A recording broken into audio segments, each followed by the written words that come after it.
What's up, everybody? It's Soren Baker. Amir Rahimi.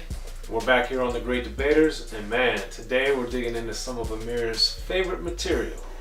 Check it out, y'all.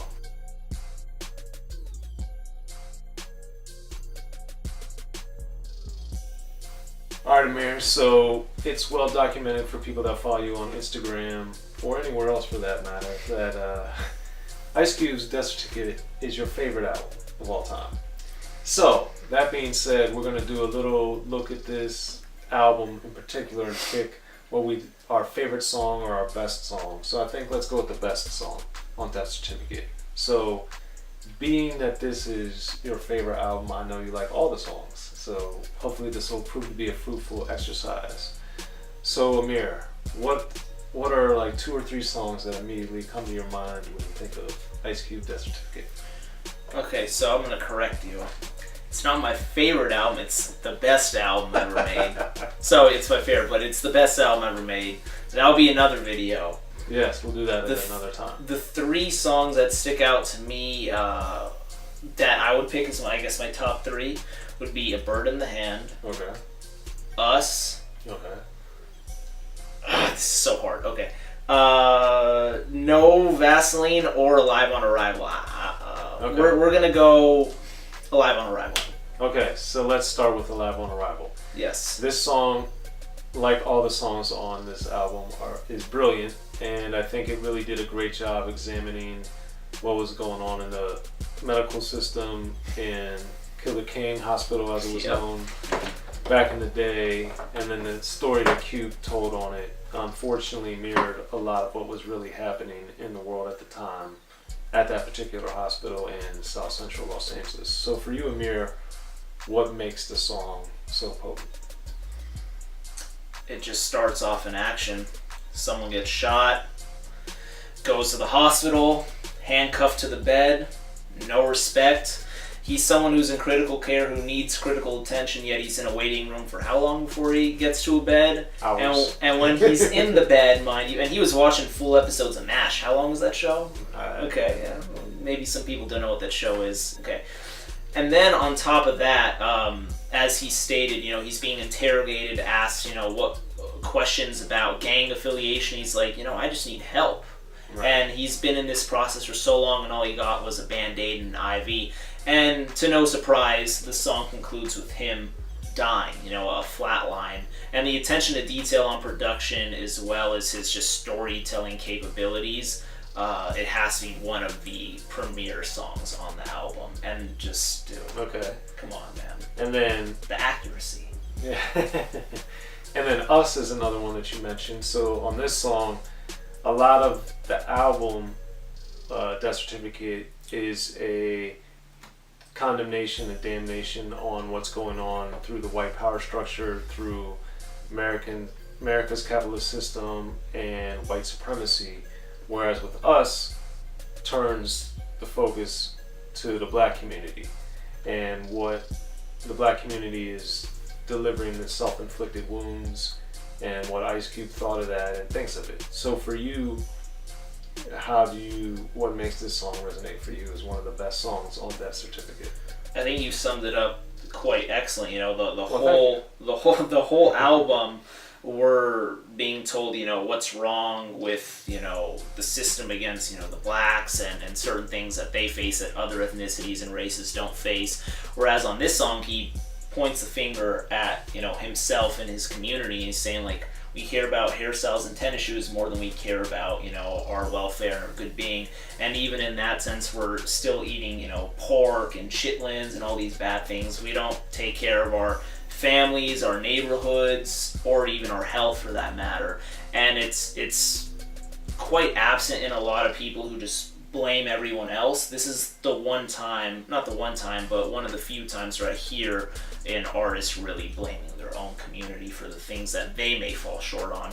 So I think Ice Cube, to conclude such a brilliant album, shows such a smart way to conclude it before we get to the infamous diss song, which right. I like to call the bonus track to the album. It's an addendum almost. Exactly. Yes, and then the other one is Alive on Arrival, Bird in the Hand, that you also mentioned. So this song is phenomenal on so many levels. But for you, juxtaposed against us and Alive on Arrival, what makes Bird in the Hand so incredible to you? It's it's the story of someone who tries to fly straight. He tries to go the correct way, but with everything going against him, he has to end up selling drugs. A bird in the hand. Drugs, cocaine, whatever is an easier method than to wait for Bush for help.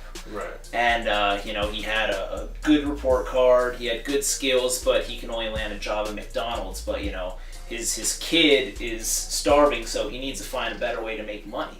Don't take no for an answer. Exactly. And I've also heard other artists rap on this instrumental, and I think Ice Cube is the only one who just knocked it out of the park. It's not an instrumental that I think is like super strong or catches my ear right when I hear it, but I think the way Ice Cube just delivered on it phenomenal. Because Big L is freestyle over, Mob Style is rapped on the same sample, and nothing even comes close to how Ice Cube closed this one out. And just a song there's a difference. 2 minutes and some odd change, he provides such an incredible look at what a lot of people go through, and maybe choice is not maybe they don't have as much as a choice as you think they do type thing.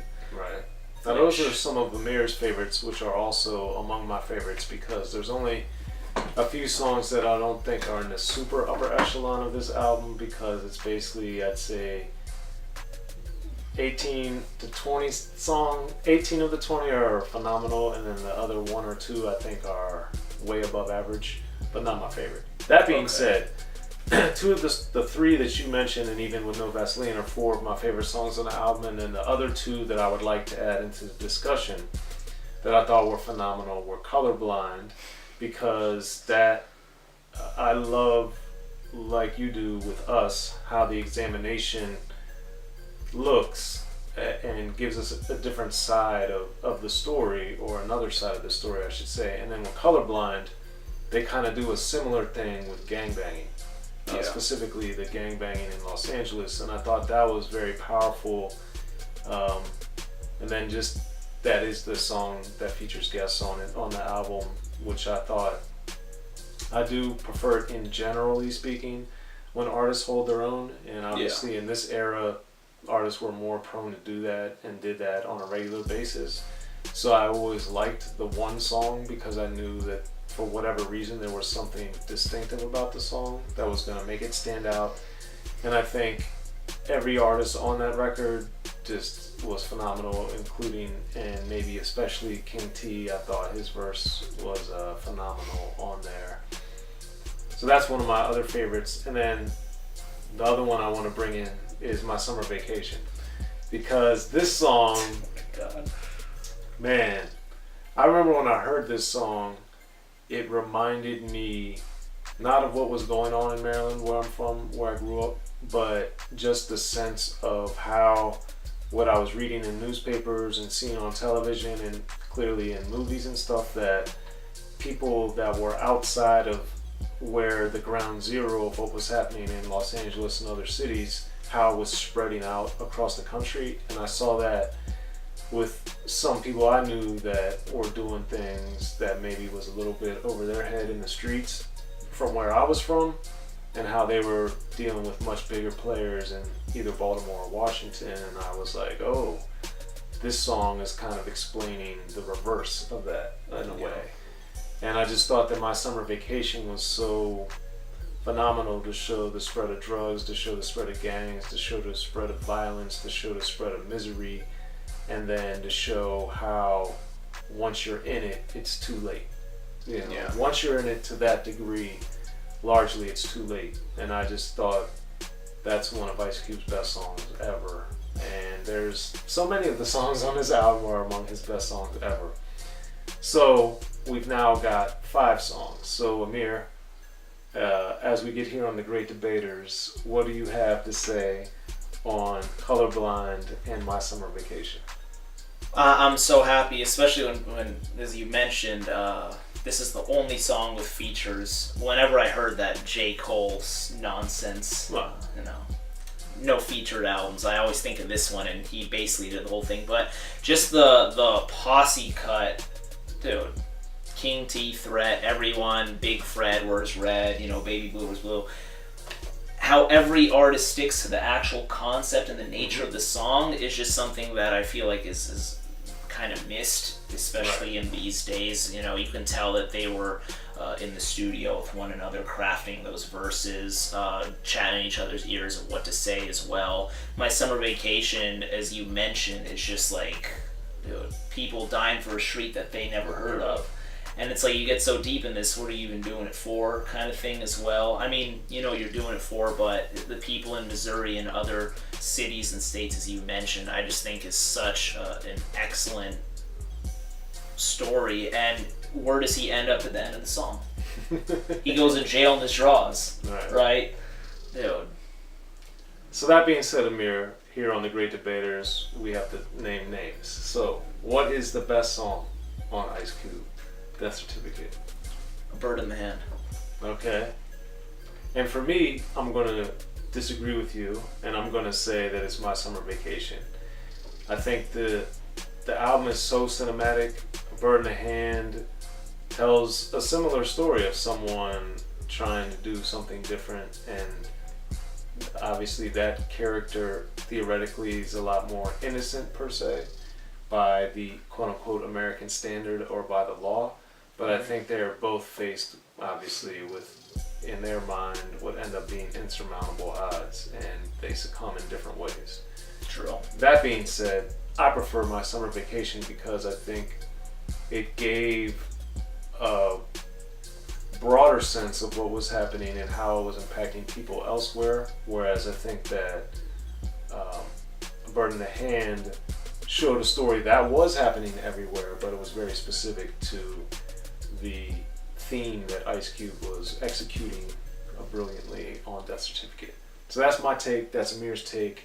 You guys hit us up in the comment section. Let us know what you think is the best song on Ice Cube's Death Certificate, and we look forward to discussing and debating it with y'all. Make sure you hit us up. I'm Soren Baker. Amir Rahimi. And we'll check y'all out next time on The Great Debaters.